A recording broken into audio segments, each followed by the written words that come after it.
నాలుగు పాదాలతో పౌనంగానే పట్టిందంటే రాముడు పడిపోతేమో చూడండి. రాముడు కష్టం సందడిగా చూసి మందడిగా వెళ్ళిపోతాడు యోగుడు.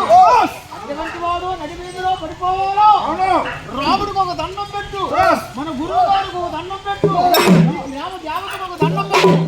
రాముడు అంటే పాలకాడ సింగలు పెట్టుకోవాలా? ఒక మాట, ఒక నోరున్న మనిషికి చెప్పడానికి ఎంత కష్టపడుతున్నాం మేస్టర్లు మాకు తెలుసు. వంటి అరిసినట్టుగా పేగులు ముద్దయినట్టుగా 100 సార్లు చెప్పినా ఒక పిల్లడినడు నోరు వచ్చిన వాడు నోరు నోములు బసమన్నా అందరూ ఉంటే ఒక రాష్ట్రానికి ఒక రాజ్యంతో ఒక సొండ అంతా అది తిరిగిన మందంటూ ఉండదు. సరిగా రాముడు మొక్కవనిగా మీదుకుంది, నల్లనిగా కిందుకుంది. రాముడు వస్తే ఒక సరదా కాదు. రాముడు అంటే కుడిపాలు కుడిపాలు ఎత్తు, అదే కుడిపాలు